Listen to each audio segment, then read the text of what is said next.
오늘 하나님이 우리에게 주시는 말씀 여호수아 20장 1절에서 6절 말씀입니다. 여호수아 20장 1절에서 6절 말씀. 여호와께서 여호수아에게 말씀하여 이르시되 이스라엘 자손에게 말하여 이르기를 내가 모세를 통하여 너희에게 말한 도피성들을 너희를 위해 정하여 부지 중에 실수로 사람을 죽인 자를 그리로 도망하게 하라. 이는 너희를 위해 피해 보복자를 피할 곳이니라. 이 성읍들 중에 하나에 도피하는 자는 그 성읍에 들어가는 문 어귀에 서서 그 성읍의 장로들의 귀에 자기의 사건을 말할 것이요 그들은 그를 성읍에 받아들여 한 곳을 주어 자기들 중에 거주하게 하고 피해 보복자가 그의 뒤를 따라온다 할지라도 그들을 그 살인자를 그의 손에 내주지 말지니 이는 본래 미워함이 없이 부지 중에 그의 이웃을 죽였음이라. 그의 살인자는 회중 앞에 서서 재판을 받기까지 또는 그 당시 대제사장이 죽기까지 그 성읍에 거주하다가 그 후에 그 살인자는 그 성읍 곧 자기가 도망하여 나온 자기 성읍 자기의 집으로 돌아갈지니라 하라 하시니라. 아멘. 이 오늘 본문은요, 이 가나안 땅 이 분배를 모두 마친 후에 하나님께서 여호수아에게 다시 말씀하시는 장면으로 이 시작이 됩니다. 먼저 어제 살펴보았던 말씀들, 우리가 전에 토요일 날 살펴보았던 말씀들을 우리가 좀 복습해 보도록 하겠습니다.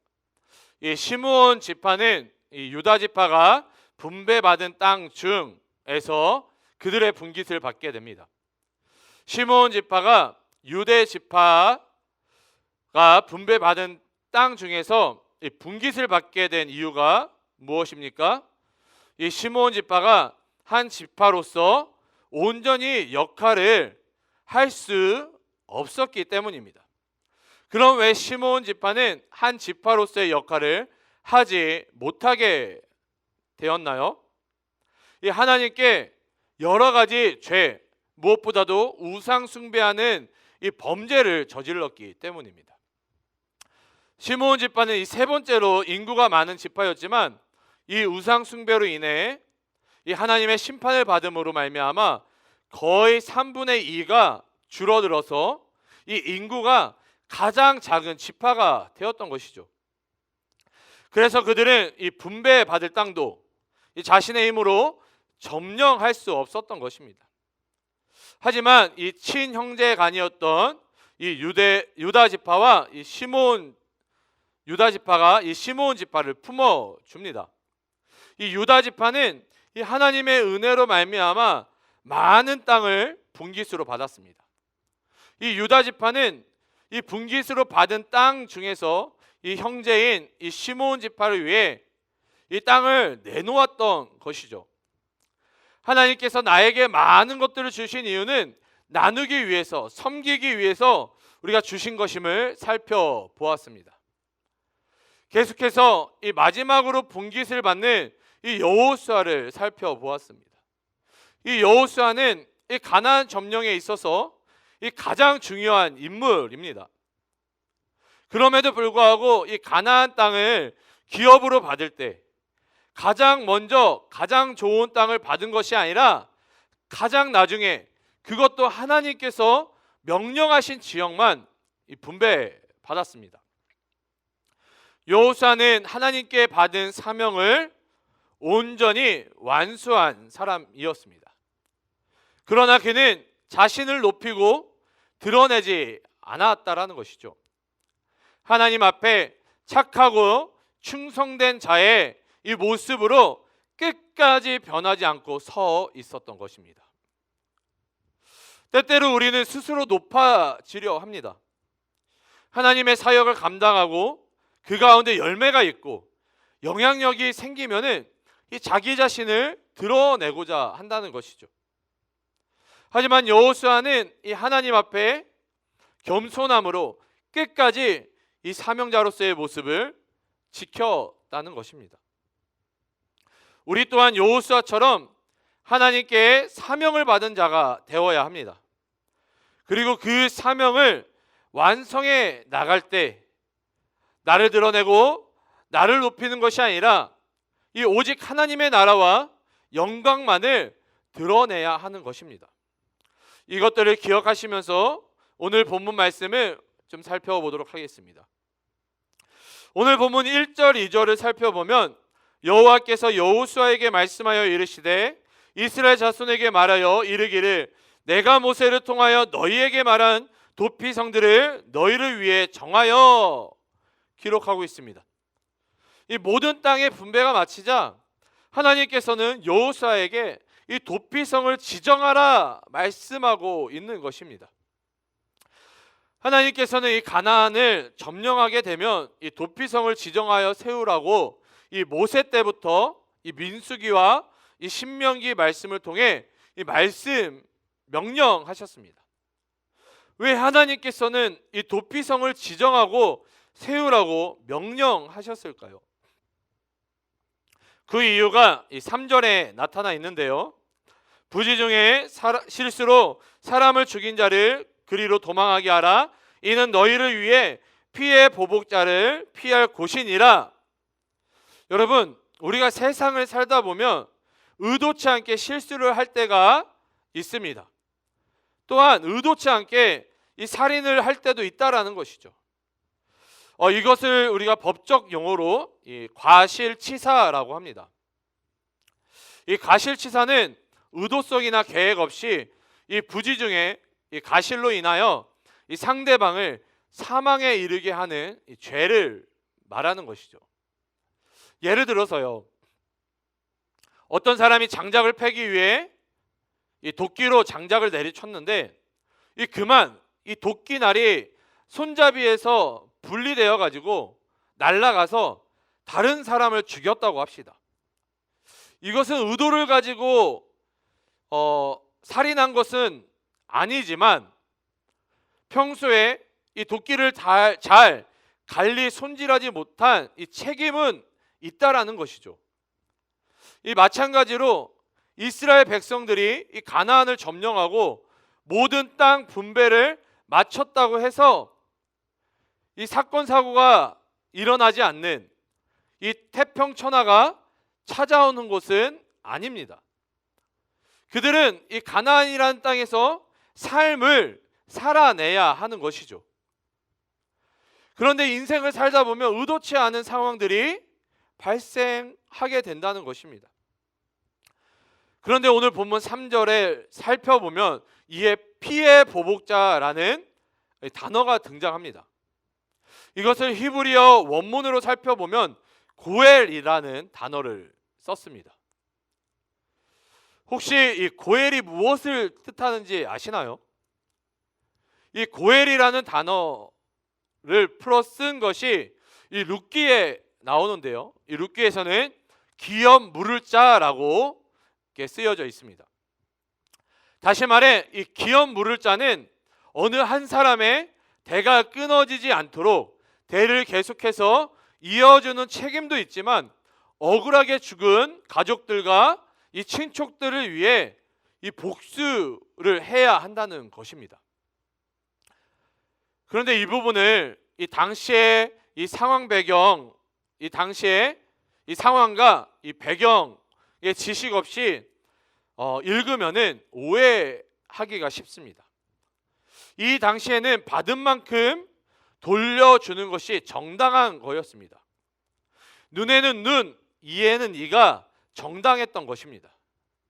그렇기 때문에 누군가가 이 억울한 죽음을 당하면 그 사람을 죽인 사람을 찾아가서 그 사람을 죽임으로써 복수해야 했던 것이 이 당시의 시대적 배경이었다라는 것이죠. 그러나 하나님께서 이 도피성을 세우신 이유는 이 가실치사로 인해 또 다른 생명을 잃지 않도록 하기 위해서 베풀어 주신 하나님의 은혜인 것입니다. 그리고 하나님께서는 이 가나안 전 지역에 이 6개의 도피성을 세우도록 하셨습니다.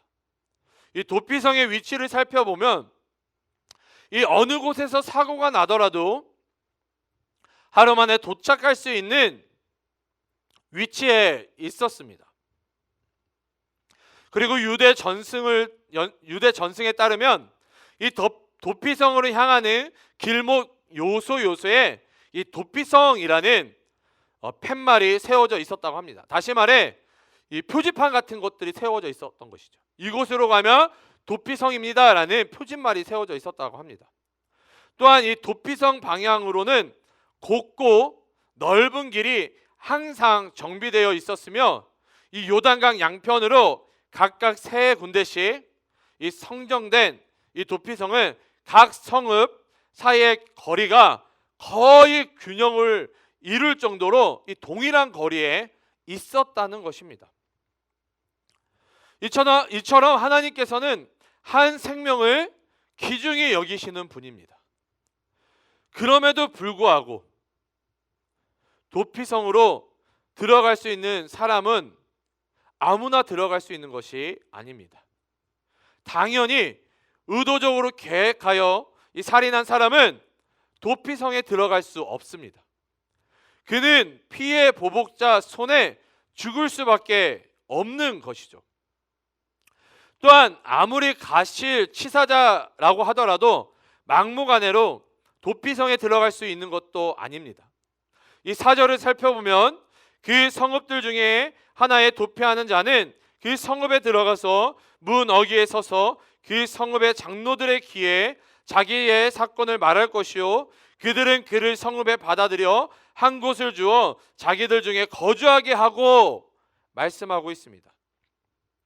이 가실치사자가 도피성에 도착하면 먼저 그 문 어귀에 서서 장로들에게 이 사건의 전말을 말해야 합니다. 다시 말해 그가 살인한 것이 가실치사로 인정받아야 이 도피성으로 들어갈 수 있다라는 것입니다. 그런데 여기에는 또 다른 은혜가 있습니다. 이 가실치사자가 이 피해 복수자로부터 도망 나올 때 이것저것 다 챙겨서 도망 나왔을까요? 아니라는 것이죠. 이 피해 복수자들이 오기 전에 이 도피성으로 황급히 도망가야 합니다. 그럼 아무것도 챙겨서 나올 수 없었을 것입니다.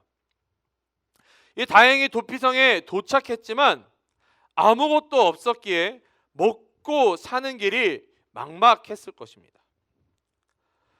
하지만 이 도피성에는 이 가실치사자를 위해 이 거주할 수 있는 장소를 마련해 주었다는 것입니다.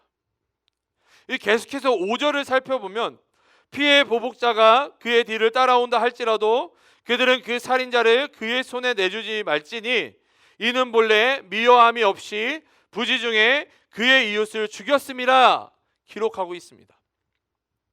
만약에 이 피해 보복자가 도피성에 도착해서 이 과실치사자를 내놓으라 하더라도 이 도피성은 그 사람을 지켜줄 의무가 있다라는 것입니다. 그리고 마지막으로 6절을 살펴보면 그 살인자는 회중 앞에 서서 재판을 받기까지 또는 그 당시 제사장이 죽기까지 그 성읍에 거주하다가 그 후에 그 살인자는 그 성읍 곧 자기가 도망하여 나온 자기 성읍 자기 집으로 돌아갈지니라 하라 하시니라 말씀하고 있습니다. 이 도피성으로 피신한 가실치사자는 이 2번의 재판을 받도록 되어 있습니다. 첫 번째 재판은 이 성문 어귀에서 장로들에게 재판을 받는 것입니다. 그리고 2번째 재판은 회중이 모인 자리에서 재판을 받도록 했습니다. 이 2번째 재판에서도 그가 무죄로 판정되면은 이 죽임을 면할 수 있지만 만약에 이 의도적으로 계획적으로 살인했다 인정되면 이 2번째 재판을 통해서 이 죽임을 당하게 되는 것입니다.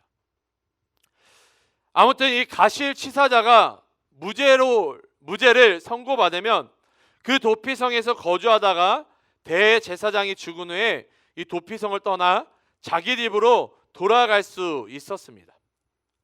하지만 이 대제사장이 죽기 전에 도피성 밖으로 나갔다가 피해 복수자로 인해 이 죽임을 당하면 전적으로 이 도피성을 나간 이 과실치사자에게 책임이 있는 것입니다.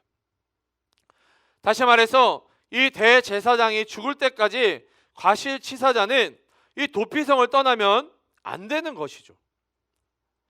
그러나 대제사장이 죽은 후에는 마치 이 공소시효가 만료되어진 것처럼 이 과실치사자의 이 살인죄가 면제되는 것입니다. 여러분, 여기에는요 영적인 메시지가 있습니다. 많은 신학자들은 이 도피성이 예수님을 상징한다라고 이야기합니다. 여러분, 우리는 죄인입니다. 죄인인 우리를 잡기 위해 사망이 쫓아오는 것입니다. 우리가 사망에게 잡히면 죽을 수밖에 없습니다. 그러나 우리가 도피성 대신 예수님께 피하면 이 사망으로부터 벗어날 수 있는 것입니다.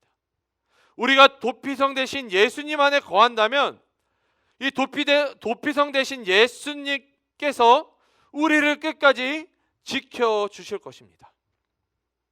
그리고 우리의 대제사장 되신 분이 누구십니까? 바로 예수 그리스도이십니다. 예수 그리스도께서 십자가에서 우리를 대속해 죽으심으로 말미암아 우리의 죄는 사하여졌습니다. 면제된 것입니다. 더 이상 사망이 우리를 쫓아오지 않는 것입니다. 그리하여 우리는 우리가 거했던 성읍, 그 천국 가운데, 그 하나님 나라 가운데 다시 돌아갈 수 있는 것입니다. 주 안에서 사랑하는 청년 여러분, 우리가 피할 곳은 세상 가운데 아무것도 없습니다. 우리가 피할 수 있는 곳은 오직 예수 그리스도밖에 없습니다. 세상은 여전히 우리를 넘어뜨리려고 하고 죽이려고 우리를 쫓아옵니다.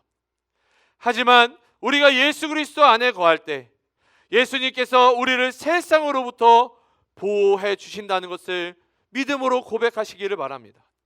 나의 힘으로 세상을 대적하는 것이 아니라 온전히 예수님께 속하여서 예수님의 보호하신 가운데 세상을 살아가는, 세상을 정복하는 우리 모두가 되시기를 주님의 이름으로 축복합니다.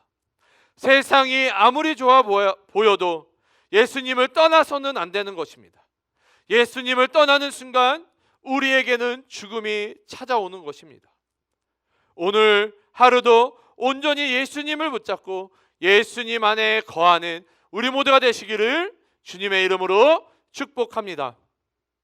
오늘 하루 여러분 살아가실 때에 도피성 대신 예수님을 온전히 붙잡는 하루 되게 도와달라고, 하나님, 내가 의지할 분 오직 예수 그리스도밖에 없습니다.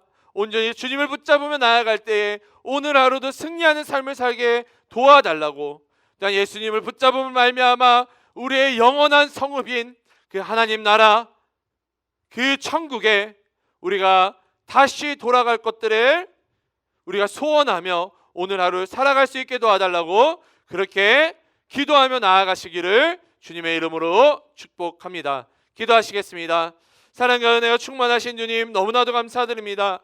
하나님, 오늘도 말씀을 통하여 깨닫게 하여 주시고 하나님을 붙잡게 하여 주시고 무엇보다도 예수 그리스도께서 우리의 도피성 되심을 아버지 깨닫게 하여 주심을 너무나도 감사드립니다. 그렇습니다. 주님, 우리는 죄인입니다. 하나님, 그 사망이 우리를 쫓아서 여전히 우리에게 아버지 달려오고 있습니다. 우리가 피할 곳 예수 그리스도밖에 없사오니 우리가 예수 그리스도 안에 온전히 거할 수 있게 도와주시고 온전히 예수 그리스도를 붙잡는 인생들 되게 도와주시옵소서. 하나님, 그 예수 그리스도의 죽으심으로 말미암아 우리 안에 잃어버렸던 그 천국 소망이, 그 하나님의 나라가 다시 회복되어졌음을 이 시간 고백하며 나아갑니다. 하나님 아버지, 이끌어 주시고 도와주시고 함께하여 주셔서 하나님 아버지, 오늘도 하나님을 붙잡으며 온전히 나아가는 우리들 되게 도와주시옵소서. 특별히 우리 귀한 청년들 오늘 하루 살아갈 때에 하나님, 그 도피성 대신 예수 그리스도를 붙잡음으로 말미암아 하나님 온전히 승리하며 나아가는 우리 귀한 청년들 되게 도와주시옵소서. 주님께 모든 것들을 감사드리오며 거룩하신 예수님의 이름으로 기도드립니다. 아멘.